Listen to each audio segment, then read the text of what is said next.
TDP, Janasena, BJP పొత్తు వల్ల TDP నుంచి టికెట్ కోసం ఎదురు చూసిన చాలామంది నేతలు టికెట్లు త్యాగం చేయాల్సి వచ్చింది.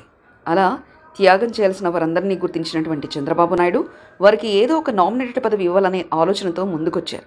అలాంటి వారిలో ముఖ్యంగా కడప జిల్లాలో చెప్పుకోవాల్సింది ఉక్కు ప్రవీణ్ కుమార్ రెడ్డి. పొద్దుటూరులో టీడీపీ గెలవడం కోసం ఆయన ఎంతో కష్టపడ్డారు. చివరికి ఆయనకే టికెట్ వస్తుందని ఆశించారు.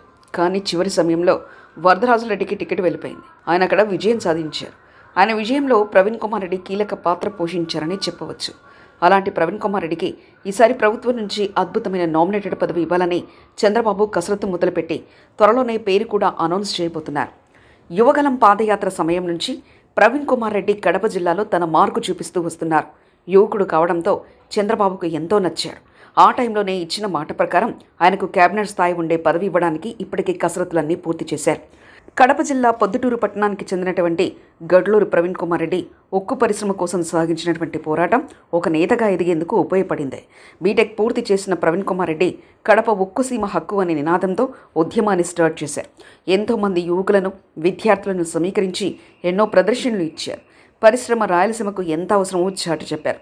ఈ విధంగా ప్రజలందరినీ చైతన్యం చేసి ఉద్యమాన్ని ఎగిసేలా చేశారు. ఇలా ఉక్కు సీమ హక్కు అనే నినాదం ప్రతి ఒక్కరికి అర్థమైపోయింది. దీంతో గడ్లూరు ప్రవీణ్ కుమార్ కాస్త ఉక్కు ప్రవీణ్ కుమార్ రెడ్డిగా మారారు.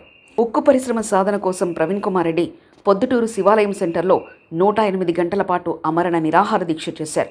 దీంతో చంద్రబాబు నాయుడు దృష్టి ప్రవీణ్ కుమార్ రెడ్డిపై పడింది. ఇక అప్పటి నుంచి ఆయనను హక్కున చేర్చుకుంటూ వస్తున్నారు. అయితే 2019 ఎన్నికల తర్వాత ప్రవీణ్ కుమార్ టీడీపీ పార్టీలో చేరారు.